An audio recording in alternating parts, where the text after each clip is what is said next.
Girl achiever trader சார்பாக நம்ம subscriber viewers எல்லாருக்கும் வணக்கம். எல்லோரும் நல்லா இருக்கீங்களா? நல்லா இருக்கீங்கன்னு நம்புகிறேன். இந்த வீடியோ பொறுத்த வரைக்கும் நம்ம ஒரு 52 வீக் லோவில் இருக்க ஒரு ஸ்டாக்கை நம்ம என்ன பண்ண போகிறோம். ஸோ ஒரு ஷார்ட் டேர்முக்கு நம்ம ஃபண்டமெண்டலாகவும் அதே சமயத்தில் டெக்னிக்கலாகவும் நம்ம அனாலிசிஸ் பண்ண போகிறோம். ஸோ முழுக்க எஜுகேஷன் பர்பஸ்க்காக நீங்கள் ட்ரேட் ஆர் இன்வெஸ்ட்மெண்ட் பண்ணணும்னா ஓன் அனாலிசிஸ் பண்ணிவிட்டு நீங்கள் இன்வெஸ்ட்மெண்ட் பண்ணுங்கள். நான் செபி ரிஜிஸ்டர் அட்வைசர் இல்லை. உங்களோட ஓன் அனாலிசிஸ் ரொம்ப இம்பார்ட்டன்ட். இந்த வீடியோ பொறுத்த வரைக்கும் இது நீங்கள் வாங்குங்க இல்லை விற்றுருங்க அப்படின்ற எந்த ஒரு சஜஷனும் கிடையாது. முழுக்க எஜுகேஷன் பர்பஸ்க்காக மட்டுமே பகிரப்படுது. நம்ம வீடியோ உங்களுக்கு யூஸ்ஃபுல்லாக இருந்துச்சுன்னா, நாலேஜ் கொடுத்துருந்துச்சுன்னா லைக் அண்ட் சப்ஸ்கிரைப் பண்ணுங்கள். உங்கள் ஃப்ரெண்ட்ஸுக்கும் ரெஃபர் பண்ணுங்கள். வீடியோ பார்க்கும்போது அப்படியே லைக்கை தட்டி விட்ருங்க. இப்போ நம்ம வீடியோக்குள்ளே போகலாம். ஓகே, நம்ம பார்க்க போகிற ஸ்டாக் சன் டிவி நெட்வொர்க். இந்த சன் டிவி நெட்வொர்க் லிமிட்டடை பொறுத்த வரைக்கும் நம்ம இந்த வீடியோக்குள்ளே போகிறதுக்கு முன்னாடி இந்த ஒரு ஷார்ட் டேர்முக்கு நம்ம ஒரு ஸ்டாக்கை வாங்க போகிறோம் அப்படின்னா, ஸோ 2 டைப் ஆஃபில் நம்ம வாங்கலாம். ஒன்று, ஒரு ஸ்டாக் அதோட ஆல் டைம் ஹையை பிரேக் பண்ணி மேலே போகும்போது ஒரு நல்ல மூவ் இருக்கும். ஸோ ஹை வால்யூமோட உங்களுக்கு அந்த ஸ்டாக் உங்களுக்கு மேலே போகும். ஒன்று. இன்னொன்று அப்படின்னு பார்க்கும்போது 52 வீக் லோவில் ஒரு ஸ்டாக்கை வாங்குகிறோம் அப்படின்னா அது அங்கேருந்தும் நம்ம ஒரு ஷார்ட் டேர்முக்காக வாங்கலாம். ஸோ இதில் இருக்க ப்ளஸ் என்ன மைனஸ் என்ன அப்படின்றத நம்ம பார்த்துருவோம். ஒரு ஸ்டாக்கை நம்ம 52 வீக்கில் வாங்குகிறோம் அப்படின்னா ஒரு நல்ல க்ரௌத், நல்ல வேகமாகவும் மேலே போகும். ஏன்னா ஃப்ரெஷ் ஹையை பிரேக் பண்ணும்போது நிறையா பையர்ஸ் உள்ளே வருவாங்க, மேலே போகும். அதே சமயம் அந்த ஸ்டாக்கில் இருக்க மைனஸ் அப்படின்னு பார்க்கும்போது ஏதோ ஒரு நியூஸ், ஒரு பர்டிகுலர் அந்த ஸ்டாக்கோட நியூஸாக இருக்கலாம், இல்லை அப்படின்னா வேர்ல்டு வைடாக இருக்க ஒரு நியூஸ்னால் மார்க்கெட் கீழே விழுகுது அப்படின்னா அந்த ஸ்டாக்கில் இருக்கிற பையர்ஸ் என்ன பண்ணுவாங்க? ஸோ ஆல்ரெடி நல்ல ப்ராஃபிட்டில் இருப்பாங்க, இல்லை நியூ பையர்ஸும் அங்கே இருப்பாங்க, நல்ல ப்ராஃபிட்டில் இருக்கவங்களும் அங்கே இருப்பாங்க. ஸோ அப்படி இருக்கும்போது அவங்க ப்ராஃபிட்டை புக் பண்ணுவாங்க. ப்ராஃபிட்டை புக் பண்ண அந்த ஸ்டாக் வேகமாக கீழே விழுக ஆரம்பிக்கும். அதே சமயத்தில் ஸோ இது 52 வீக் ஹையில் வாங்கக்கூடிய ஸ்டாக்கோட ப்ளஸ் அண்ட் மைனஸ். அதே சமயம் நம்ம ஒரு ஸ்டாக்கை 52 வீக் லோ ஆர் அந்த ஸ்டாக்கோட கரெக்ஷன், அதாவது ஆல் டைம் ஹைலேருந்து 50% ஒரு கரெக்ஷனில் இருக்க ஒரு ஸ்டாக்கை நம்ம வாங்குகிறோம் அப்படின்னா இதில் இருக்க ப்ளஸ் ஆர் மைனஸ் என்ன அப்படின்னு பார்ப்போம். இதில் இருக்க ப்ளஸ் என்ன அப்படின்னு பார்த்தீங்கன்னா, இந்த ஸ்டாக் ஆல்ரெடி கரெக்ஷனில் தான் இருக்கும். ஏதோ ஒரு நியூஸ்னாலையும், இல்லை அந்த ஸ்டாக்கோட நியூஸ்னாலையும் இருக்கட்டும், இல்லை ஒரு வேர்ல்டு வைடாக ஏதோ ஒரு நியூஸாலையும் இந்த ஸ்டாக் மார்க்கெட் கிராஷ் ஆகும்போது அந்த ஸ்டாக் கீழே விழுகுதுன்னா ஒரு பெரிய லெவலில் கீழே விழுகாது. ஏன் அப்படின்னாலும் ஆல்ரெடி கீழே விழுந்தா இருக்குல்ல, ஒரு 5 or 10% கீழே விழுகலாம். அப்படி கீழே விழுந்துட்டு அதுக்கப்புறம் என்னாகும்? அந்த ஸ்டாக்கை பொறுத்த வரைக்கும் சைட்வேஸ் போகும், இல்லை அப்படின்னா மேலே போகும்.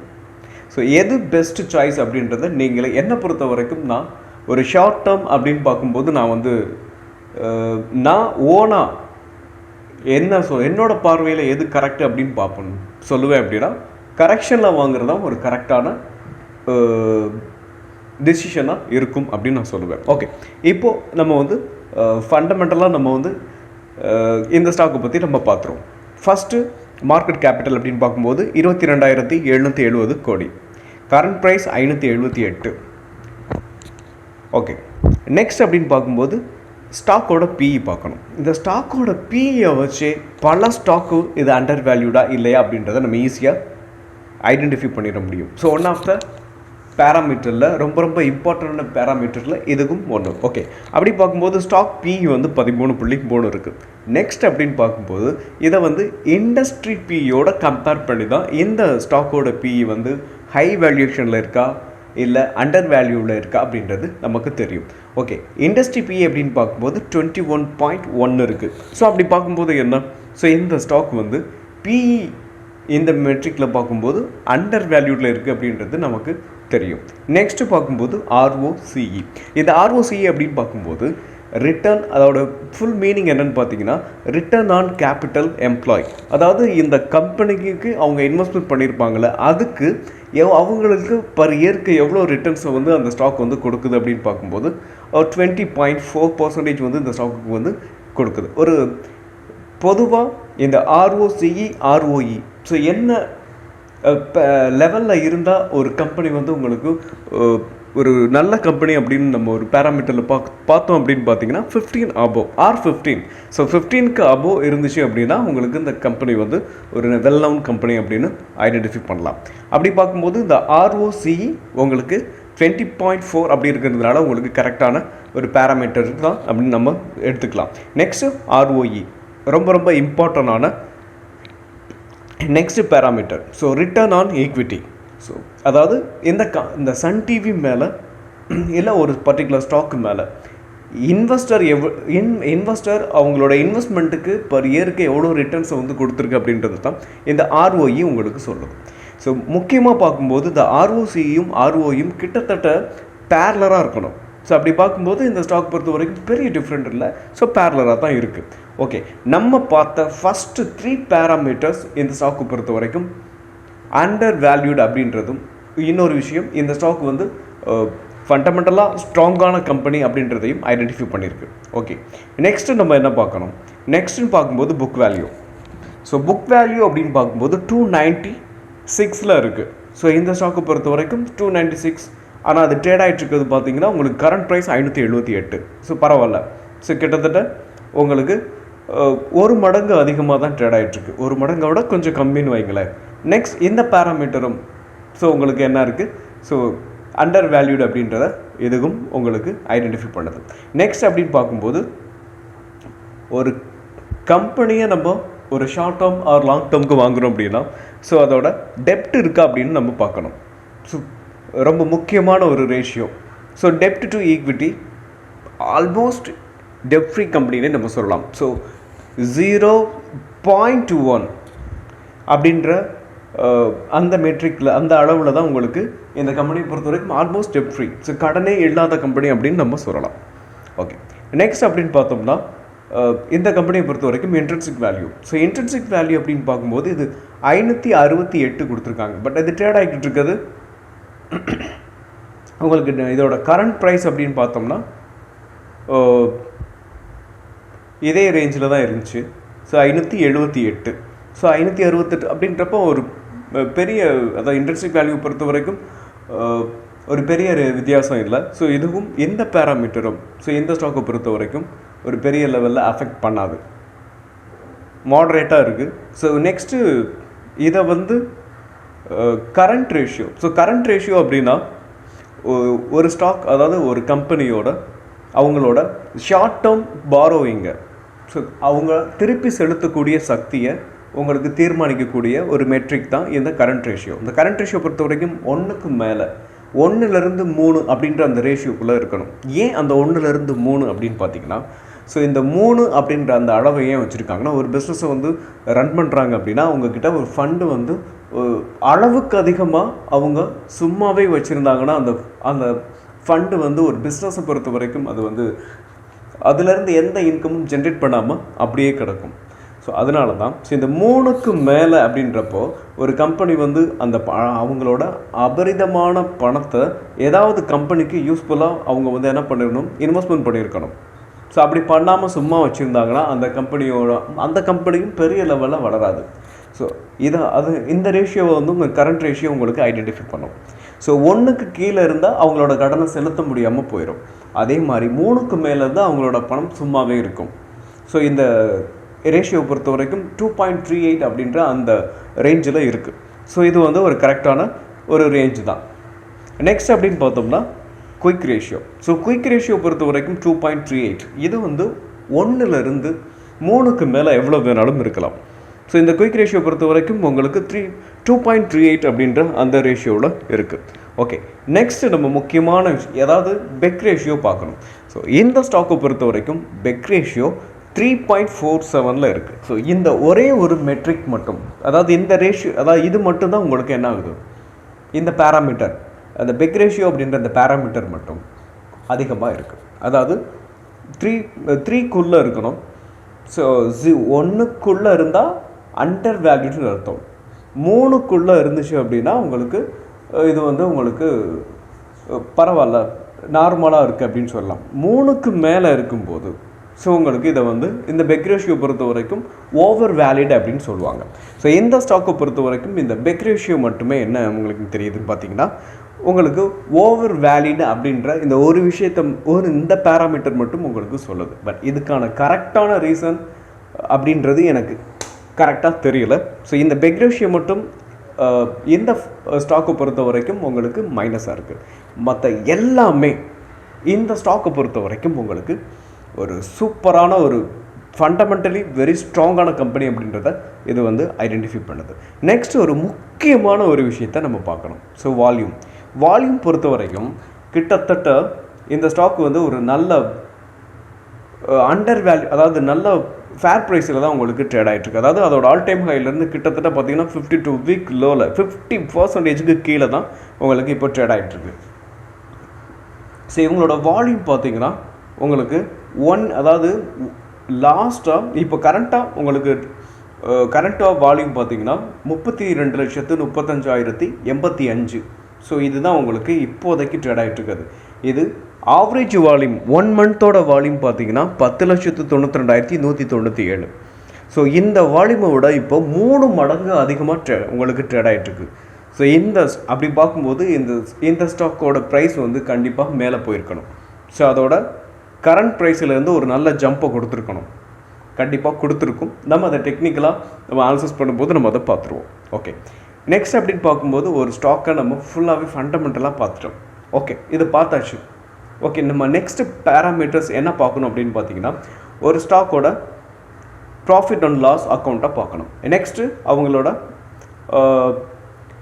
பார்க்கும்போது அவங்களோட ப்ரமோட்டர் ஹோல்டிங் பார்க்கணும். ஸோ இது ரெண்டையும் பார்த்துட்டு நம்ம என்ன பண்ணலாம்னா நெக்ஸ்ட்டு நம்மளோட சார்ட்டை எடுத்துகிட்டு நம்ம அனாலிசிஸ் பண்ணலாம்.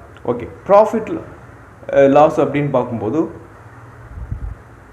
அது மட்டும் இல்லாமல் இந்த பியர்ஸ்னு ஒன்று இருக்குது இல்லையா, இவங்களோட போட்டியாளர் அப்படின்னு பார்க்கும்போது நெக்ஸ்ட் இவங்களோட போட்டியாளர் அப்படின்னு பார்க்கும்போது சன் நெட்வொர்க்குக்கு பொறுத்த வரைக்கும் இவங்களோட, அதாவது சொல்லப்போனால் இவங்க தான் மார்க்கெட் லீடர்னு சொல்லலாம். ஸோ லிஸ்ட் பண்ணியிருக்க கம்பெனிகளில் ஜி என்டர்டைன்மெண்ட் இருக்குது. ஸோ மார்க்கெட் கேபிட்டலை பொறுத்த வரைக்கும் இவங்க தான் உங்களுக்கு ஹை மார்க்கெட் கேபிட்டல் இவங்க தான் வச்சுருக்காங்க. நெக்ஸ்ட் அப்படின்னு பார்க்கும்போது ஆர்ஓசியை பொறுத்த வரைக்கும் உங்களுக்கு எந்த கம்பெனின்னு பார்த்தீங்கன்னாலும் இந்த சன் டிவி தான் உங்களுக்கு வச்சுருக்காங்க. என்னை பொறுத்த வரைக்கும் கிட்டத்தட்ட பார்த்தீங்கன்னா இதுதான் மார்க்கெட் லீடரும் கூட. ஸோ அதாவது ஸ்டாக் மார்க்கெட்டில் லிஸ்ட் பண்ணியிருக்க கம்பெனிகளில் இதுதான் பெஸ்ட் கம்பெனி. நெக்ஸ்ட் நம்ம ப்ராஃபிட் லாஸ் அக்கௌண்ட்டை பார்த்துருவோம். ஸோ இவங்களோட ரெவென்யூ வந்து வருஷம் இன்க்ரீஸ் ஆகிருக்கா, அதே மாதிரி ரெவென்யூ மட்டும் இன்க்ரீஸ் ஆனால் பத்தாது, அவங்களோட ப்ராஃபிட்டும் அதிலேருந்து அவங்க எவ்வளோ ப்ராஃபிட்டை எடுத்திருக்காங்க அதுவும் வருஷம் இன்க்ரீஸ் ஆகிருக்கணும். ஸோ இது எல்லாம் நடந்திருக்கா அப்படின்றத நம்ம இப்போ பார்க்கலாம். ஓகே, 2014 நம்மளுக்கு ஸ்க்ரீனரில் கிடைக்கிது. ஸோ 2014 பொறுத்த வரைக்கும் அதாவது இவங்களோட 2224 கோடி உங்களுக்கு மார்ச்சில் 2014 உங்களுக்கு ஸ்டார்ட் பண்ணியிருக்காங்க. அதான் ஸ்டார்ட் பண்ணலை, அங்கேருந்து நமக்கு இந்த ஸ்க்ரீனரில் கிடைக்குதுன்னு வச்சுக்குவோம். கடைசியாக பார்த்தீங்கன்னா உங்களுக்கு வருஷம் இன்க்ரீஸ் ஆகிட்டே தான் போயிட்டுருக்கு. ஸோ 2200, 2400, 2474, 2600, 2900, 3700, 3500, இங்கே கொஞ்சம் சின்ன டிக்ளைன் வந்திருக்கு. ஸோ இந்த 2020 அதுக்கப்புறம் 3177, அதுக்கப்புறம் பார்த்தீங்கன்னா இந்த 2022 மறுபடியும் அவங்க எங்கேருந்து விட்டாங்களோ அங்கேயே கொண்டு வந்திருக்காங்க. நெக்ஸ்ட்டு பார்த்தீங்கன்னா 2023 3776. நெக்ஸ்ட்டு பார்த்தீங்கன்னா மார்ச்சில் 2024 4282 கோடி. இப்போ நெக்ஸ்ட்டு பார்த்தீங்கன்னா மார்ச் 2025 4000 கோடி. ஸோ அதாவது 2014 2200 கோடியாக இருந்தது, இப்போ பார்த்தீங்கன்னா 4200 கோடி வரைக்கும் இவங்களோட ரெவென்யூ இன்க்ரீஸ் ஆகிருக்கு. அப்படியே 1 மடங்கு அதிகமாக இருக்கும் இல்லையா. ஸோ ஓகே, இவங்களோட ரெவென்யூ வந்து வருஷம் இன்க்ரீஸ் ஆகிட்டு போயிட்டுருக்கு. லாஸ்ட்டு கிட்டத்தட்ட பார்த்தீங்கன்னா 2010 இயர்ஸில் அப்படியே டபுள் ஆகிருக்கு. அதே மாதிரி இவங்களோட ப்ராஃபிட்டும் டபுள் ஆகிருக்கா அப்படின்றதையும் ரொம்ப கண்டிப்பாக பார்க்குறோம். நெட் ப்ராஃபிட் அப்படின்னு பார்க்கும்போது என்னை பொறுத்த வரைக்கும் இவங்களோட நெட் ப்ராஃபிட் 757 கோடியிலிருந்து இப்போது கரண்ட்டாக பாருங்கள் 1700 கோடி. சொல்லப்போனால் ரெவென்யூவை விட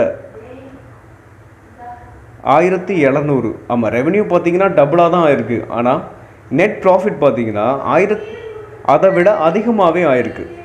இபிஎஸ் அப்படின்றது பார்க்கும்போது ஓகே, இபிஎஸ்னால் என்ன? Earning per share. Earning per share அப்படின்றப்போ ஒரு கம்பெனிக்கு இந்த கம்பெனிக்கு பொறுத்த வரைக்கும் 1,00,000 ஷேர்ஸ் இருக்குது அப்படின்னா ஒவ்வொரு ஷேரும் எவ்வளவு சம்பாதிக்குது அப்படின்றது தான் இதை கால்குலேட் பண்ணி சொல்லியிருப்பாங்க. அதாவது 2014 இந்த சன் டிவியோட ஒரு ஷேர் 19 ரூபா சம்பாரிச்சிருக்கு. அதே இப்போ கரெக்டாக பார்த்தோம்னா 42 ரூபா. ஸோ லாஸ்ட்டாக 48 வரைக்கும் அதோட ஹைக் இருந்திருக்கு. இப்போது கரெக்டாக பார்த்தீங்கன்னா 43 ரூபா உங்களுக்கு சம்பாரிச்சிருக்கு. கிட்டத்தட்ட என்ன இருக்குது, 18லேருந்து 48. ஸோ ஒரு நல்ல க்ரௌத்தை வந்து கொடுத்துருக்கு. 18, 36, 48 கிட்டத்தட்ட 2.5 மடங்குக்கு மேலே உங்களுக்கு என்ன இருக்குது, இபிஎஸும் வளர்ந்துருக்கு. ஸோ இப்போது இவங்களுக்கு கடனும் கிடையாது இல்லையா? ஸோ இவங்களோட பேலன்ஸ் ஷீட்டை பார்க்கும்போது தெரியும். ஸோ ரிசர்வ் அப்படின்னு பார்க்கும்போது 11,450 கோடி இருக்குது. ஒரு கம்பெனிக்கு ரொம்ப ரொம்ப முக்கியமான ஒரு விஷயத்தில் இந்த ரிசர்வும் உண்டு. ஆனால் பாரோவிங்ஸ் பாருங்களேன், 124 கோடி தான். So borrowings almost debt free அப்படின்னு சொல்லலாம். நெக்ஸ்ட்டு அவங்களோட ப்ரொமோட்டர் ஹோல்டிங் எந்த அளவுக்கு இருக்குது அப்படின்றத பார்ப்போம். எஃப்ஐஐ அண்ட் டிஐ ஆக்டிவிட்டீஸையும் அப்படியே பார்த்துருவோம். ப்ரொமோட்டர் அப்படின்னு பார்க்கும்போது ரொம்ப ஸ்ட்ராங்காக இருக்காங்க. ஸோ இவங்க 2022 உங்களுக்கு தெரியுது 75% அப்படின்றத விட்டு இவங்க குறையவே இல்லை. ஏன்னா இவங்க கம்பெனி மேலே இவங்களுக்கு இருக்கிற கான்ஃபிடென்ட்டாக இது காட்டுது. ஸோ இந்த கம்பெனியோட அதாவது இவ்வளவு கரெக்ஷன்லையும் கூட அவங்க அந்த ஸ்டாக்கை வந்து குறைக்கல பார்த்தீங்களா? ஸோ இந்த ஸ்டாக்கும் அகெயின் மறுபடியும் அதோட ஆல் டைம் ஹையையும் பீட் பண்ணி மேலே போகிறதுக்கான possibles is very very high. Okay, next FII பாருங்கள். எஃப்ஐஐ பொறுத்த வரைக்கும் அவங்க இப்போ 6.91 அப்படின்ற அந்த ரேஞ்ச், அதாவது 6.87லேருந்து 6.91க்கு கொஞ்சம் ஹைக் பண்ணியிருக்காங்க கரண்ட்டாக 2020 இந்த ஜூனில். நெக்ஸ்ட் டிஐஐ பொறுத்த வரைக்கும் உங்களுக்கு கொஞ்சம் குறைச்சிருக்காங்க. ஸோ 10.35%, அதாவது 0.10%, 0.10% வந்து என்ன இருக்குது உங்களுக்கு குறைச்சிருக்காங்க. ஸோ இது ஒரு பெரிய இஷ்யூவும் இல்லை. ஆனால் டிஐ ஆரம்பத்துலேருந்து பார்த்தீங்கன்னா உங்களுக்கு கொஞ்சம் கொஞ்சமாக ஹைக் பண்ணியிருக்காங்க. இப்போ தான் உங்களுக்கு ஸ்லைட்லி கொஞ்சம் குறைச்சிருக்காங்க.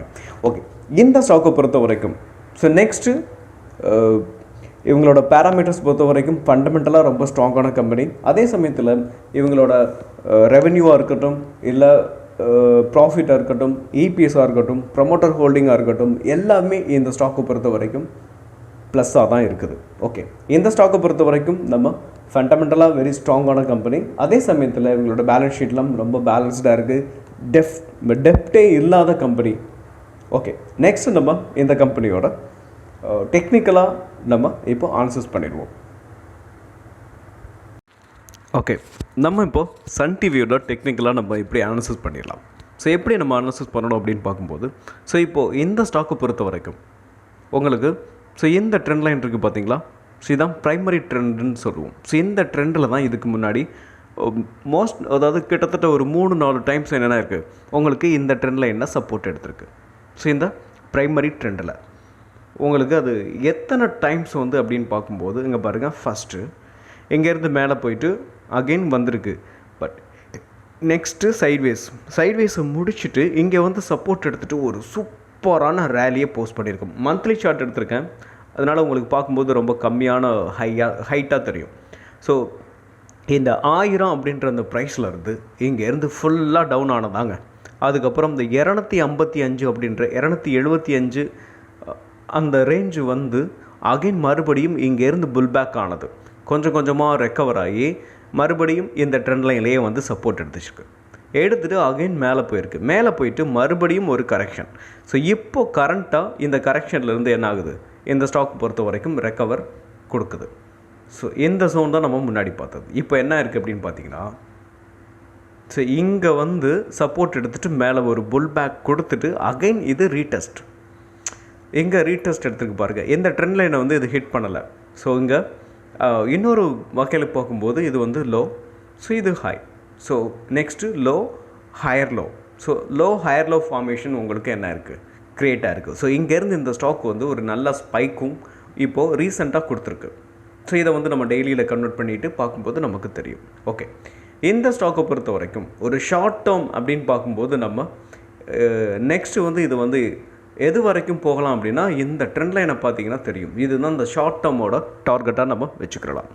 ஸோ கிட்டத்தட்ட அதாவது 150% வந்து மேலே போகிறதுக்கான பாசிபிள்ஸ் இருக்குது. இப்போ கரண்ட்டாக இப்போ பார்த்தீங்கன்னா இப்போ 577 அப்படின்ற அந்த ப்ரைஸ்லேருந்து கிட்டத்தட்ட அது 1.5 மடங்கு அதிகமாக போகிறதுக்கான பாசிபிள்ஸ் இருக்குது. கிட்டத்தட்ட ஒரு 1500 அப்படின்ற அந்த ரேஞ்ச் வரைக்கும் 1400லேருந்து 1500 அந்த ரேஞ்ச் வரைக்கும் போகிறதுக்கான பாசிபிள்ஸ் இருக்குது. ஸோ அந்த பொட்டென்ஷியல் இந்த ஸ்டாக்கை பொறுத்த வரைக்கும் இருக்குது. ஓகே, ஸோ இதை நம்ம டார்கெட் வந்து நம்ம எப்படி செட் பண்ணியிருக்கோம் அப்படின்னு பார்க்கும்போது, ஸோ நம்மளை பொறுத்த வரைக்கும் இந்த அனாலிசிஸ் எல்லாமே உங்களுக்கு எஜுகேஷன் பர்பஸ்க்காக மட்டுமே தான். ஸோ அதனால தான் நான் உங்களுக்கு எஸ்எல்ஆர் இருக்கட்டும், டார்கெட்டாக இருக்கட்டும், இல்லை பிரேக் அவுட்னா அது எப்படி பிரேக் அவுட், எப்படி நம்ம வந்து பிரேக் அவுட்னு நம்ம கன்ஃபார்ம் பண்ணுறோம், இப்படி மொத்த எல்லாத்தையுமே நம்ம டீட்டெயிலாக அனாலிசிஸ் பண்ணி உங்களுக்கு எக்ஸ்பிளைன் பண்ணுறோம். ஓகே, டார்கெட் அப்படின்னு பார்க்கும்போது இதோட ப்ரீவியஸ் ஹையை ரெண்டையும் கனெக்ட் பண்ணியிருக்கேன் பாருங்கள். ஸோ இந்த 2 ஜோனையுமே, ஸோ இங்கேருந்து உங்களுக்கு ஆரம்பித்து இங்கே இந்த 2 ஹையையும் கனெக்ட் பண்ணும்போது நமக்கு ஒரு ட்ரெண்ட் லைன் உங்களுக்கு கிடைக்கும். அதோட அந்த ட்ரெண்ட் லைனை வந்து எப்போ ஹிட் பண்ணுதோ ஸோ அப்போது வந்து ஒரு பெரிய ப்ராஃபிட் புக்கிங் வரும். ஸோ அகைன் மறுபடியும் ஒரு ரீசைக்கிள் மாதிரி கீழே இந்த ஸ்டாக் வர்றதுக்கான பாசிபிள்ஸ் இருக்குது. ஓகே, இப்போ நம்ம டெய்லியில் கன்வெர்ட் பண்ணிக்குவோம். ஸோ டெய்லியில் கன்வெர்ட் பண்ணிக்கிட்டு நம்ம என்ன பண்ணலாம், ஸோ இந்த ஸ்டாக்கை அனாலிசிஸ் பண்ணிடலாம். கரண்ட்டாக எப்படி இருக்குது, அது வால்யூம்லாம் இவ்வளோ தூரம் மேலே போயிருக்கு. ஸோ இது அந்தளவுக்கு இந்த ஸ்டாக்கில் வந்து உங்களுக்கு ஸ்டாக் ப்ரைஸ் மேலே போயிருக்கு அப்படின்றத நம்ம பார்த்துடலாம். ஓகே, அப்படி பார்க்கும்போது இந்த ஸ்டாக்கை பொறுத்த வரைக்கும் இப்போ கரண்ட்டாக பார்த்தீங்கன்னா உங்களுக்கு ஒரு ஆமாம் தேர்ஸ்டே வந்து ஒரு கிட்டத்தட்ட ஒரு 15% நினைக்கிறேன். ஸோ 15% உங்களுக்கு புல்லிஷ் கேண்டில் பிரிண்ட் ஆகிருக்கும். ஸோ இந்த ஜோனில் இருந்து 15% மேலே போயிருக்கு. ஓகே, ஆனால் ஃப்ரைடே வந்து ஒரு 4% வந்து உங்களுக்கு என்ன இருக்கும், கீழே இறங்கி தான் முடிஞ்சிருக்கும். ஓகே, நம்மளை பொறுத்த வரைக்கும் இந்த ஸ்டாக் வந்து ஃபண்டமெண்டலி ரொம்ப ஸ்ட்ராங். அதே சமயத்தில் இந்த ஸ்டாக்கு இங்கே இருந்து பவுன்ஸ் பேக் கொடுக்கறதுக்கான பாசிபிள்ஸ் நிறையவே இருக்குது. ஸோ இந்த ஜோன் அதாவது கரண்ட்டாக பார்த்தோம்னா நம்ம இங்கேருந்து ஒரு ட்ரெண்ட் லைன் வந்து நம்ம ட்ராப் பண்ண முடியும். இதை நான் வீக்லியில் வந்து கன்வெர்ட் பண்ணிக்கிறேன். வீக்லியில் கன்வெர்ட் பண்ணிக்கிட்டு நமக்கு அதாவது ட்ரெண்ட் லைனோட சப்போர்ட்டில் இருந்தால் இந்த ஸ்டாக் வந்து மேலே பவுன்ஸ் பேக்கும் ஆகிருக்கு. ஸோ இதை வந்து நம்ம கொஞ்சம் மாற்றுறோம். ஓகே, இப்போது மாற்றிட்டு இப்போ நம்ம ட்ரெண்ட் லைனை வந்து ட்ராப் பண்ணலாம். லாஸ்ட்டாக இந்த ட்ரெண்ட் லைன்லேருந்து இந்த ஸ்டாக் வந்து என்ன இருக்குது, மேலே தான் போயிருக்கு.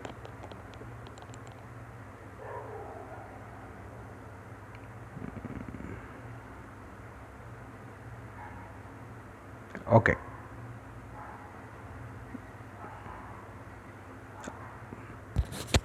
ஓகே, இப்போ இந்த ட்ரெண்ட் லைனை ஹிட் பண்ணிட்டு தான் இந்த ஸ்டாக் வந்து என்ன இருக்குது, மேலே பவுன்ஸ் பேக் கொடுத்துருக்கு. ஸோ ட்ரெண்ட் லைனோட சப்போர்ட்லையும் சரி, அது மட்டும் இல்லாமல் ஹையர் லோ ஃபார்மேஷன்லையும் இந்த ஸ்டாக் வந்து என்ன இருக்குது, உங்களுக்கு மேலே போக ஆரம்பிச்சிருக்கு. அது மட்டும் இல்லாமல் ஒரு ஹியூஜ் வால்யூமும் இந்த ஸ்டாக்கை பொறுத்த வரைக்கும் உங்களுக்கு இருக்குது. ஸோ இந்த ஸ்டாக்கு வந்து இங்கேருந்து இந்த ஸ்டாக் மேலே பறக்கிறதுக்கான வாய்ப்புகள் நிறையவே இருக்குது. ஓகே, இப்போ கரண்ட்டாக பார்த்தோம்னா நம்ம இந்த சப்போர்ட்லேருந்து இந்த ஸ்டாக் மேலே பவுன்ஸ் பேக் ஆகிறதுக்கான எல்லா விதமாகவும் வாய்ப்புகள் இருக்குது. ஓகே, இந்த ஸ்டாக்கை பொறுத்த வரைக்கும் நம்ம எஸ்எல் எங்கே வைக்கலாம் அப்படின்றத மட்டும் இப்போ நம்ம பார்த்துலாம். எஸ்எல் அப்படின்னு பார்க்கும்போது நம்ம ஒரு ஷார்ட் டேர்முக்கு தான் நம்ம அந்த ஸ்டாக்கை வந்து நம்ம என்ன பண்ணுறோம், ஸோ கன்சிடர் பண்ணுறோம். அப்படின்னா என்னை பொறுத்த வரைக்கும் இந்த ட்ரெண்ட் லைனுக்கு கீழேயே நம்ம வச்சுக்கிடலாம் நம்ம. ஏன்னா இந்த ட்ரெண்ட் லைன் அந்தளவுக்கு உங்களுக்கு வர்த்தான ஒரு ட்ரெண்ட் லைன் தான். ஒரு ஸ்ட்ராங்கான சப்போர்ட்லேருந்து இந்த ஸ்டாக் வந்து மேலே பவுன்ஸ் பேக் கொடுத்துருக்கு. ஓகே, எஸ்எல் அப்படின்னு பார்க்கும்போது ஸோ நம்ம என்ன பண்ணலாம், இந்த ட்ரெண்ட் லைனை எப்போ கட் பண்ணுதோ அப்போ நம்ம என்ன பண்ணலாம்னா எஸ்எல்லை வந்து கொடுத்துடணும். சாரி, ஒரு ட்ரெண்ட் லைனை ட்ராப் பண்ணிக்குவோம். இந்த ட்ரெண்ட் லைனில் எப்போ உடைக்குதோ அப்போ நம்ம என்ன பண்ணலாம், இந்த ட்ரெண்ட் லைனை உடைக்கணும். ஸோ இந்த ட்ரெண்ட் லைனை உடச்சிச்சு அப்படின்னா உங்களுக்கு நெக்ஸ்ட் கீழே வர்றதுக்கான பாசிபிள்ஸ் இருக்குது அப்படின்னு ஐடென்டிஃபை பண்ணிக்கலாம். இந்த ட்ரெண்ட் லைனை உடச்சிச்சு அப்படின்னா நம்ம எஸ்எல்லை கொடுத்துட்டு வெளியில் வந்துடணும். ஓகே, எஸ்எல் பார்த்துட்டோம். எங்கேருந்து பவுன்ஸ் பேக் ஆகிறதுக்கான பாசிபிள்ஸ் என்னென்ன இருக்குது அப்படின்றதையும் பார்த்துட்டோம், டார்கெட்டையும் பார்த்துட்டோம். இந்த வீடியோவை பொறுத்த வரைக்கும் உங்களுக்கு முழுக்க அண்டர்ஸ்டாண்ட் ஆகிருக்கும்னு நான் நம்புகிறேன். ஸோ அது மட்டும் இல்லாமல் நம்ம சப்ஸ்கிரைபர் கேட்ட ஸ்டாக்கை வந்து நம்ம அதாவது இது வந்து உங்களுக்கு